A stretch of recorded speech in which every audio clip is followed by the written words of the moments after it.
Bonjour à tous, bonjour à toutes, bienvenue dans ce premier épisode de Gilles dans le Nord, la série qui vous emmène explorer la province nord de la Nouvelle-Calédonie. Je suis avec Glenda Rourcon à la table d'hôte de Tamaon sur la commune de Pointe-Boute. Bonjour Glenda. Bonjour Gilles. Bonjour tout le monde.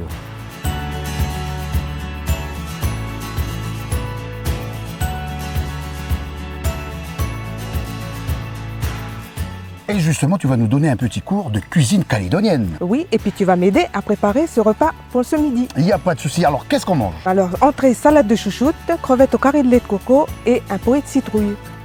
Ma foi, pour en savoir davantage, on va se retrouver dans les cuisines, la famille. Glenda, nous voilà en cuisine. Par quoi on commence? Par le pot de citrouille. Comment ça se passe pour le pot de citrouille? On va prendre une belle citrouille comme celle-ci. D'accord. On va la découper en morceaux, en gros quartiers, et on va le mettre à bouillir pour compter à peu près une demi-heure. Tout dépend des morceaux, comment vous l'avez coupé. Comment ça se passe après? Alors, il faut égoutter la citrouille, bien l'égoutter. Ensuite, enlever la chair de sa peau et bien l'écraser, que ça tombe bien en purée. Et il va nous falloir la farine de manioc et du lait de coco et du sucre.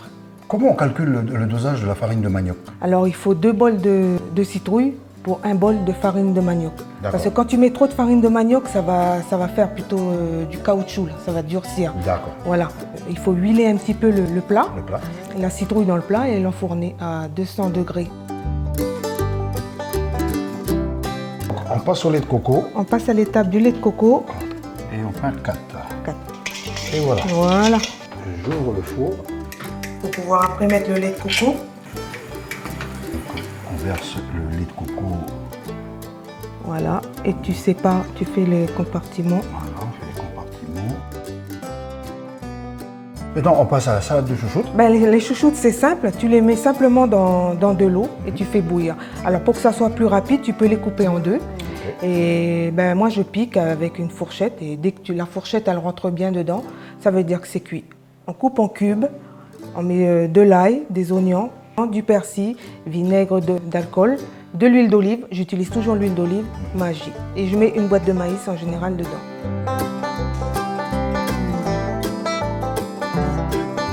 Alors Glenda, on arrive au point culminant de cette recette, le carré de coco de crevettes. On va commencer par allumer le feu. Allumer le feu, c'est bon. Allez, encore un petit peu. Allez. Mais après, comme on mange beaucoup, nous... Oui, voilà, on se fait plaisir. donc, voilà. On se fait vraiment plaisir.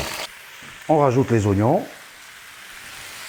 Et qu'est-ce que tu proposes d'autre aux nombreux et nombreuses personnes qui font un détour par le gîte Tamaon dans la commune de Pointe-Boute?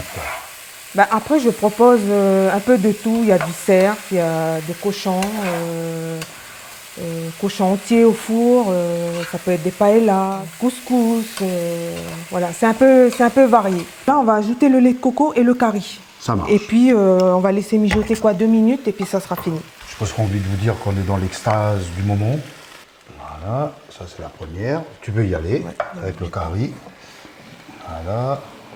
Ah, c'est dommage parce que là, pour ceux qui nous regardent, ils ont la vue mais ils n'ont pas l'odeur.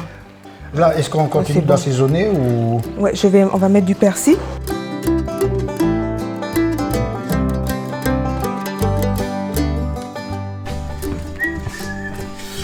Voilà, on va passer à table. Ça, on le dit une fois. C'est propre aux Calédoniens, ça. Bon appétit, Gilles. Merci, Glenda. Ah, ça va être magnifique, ça.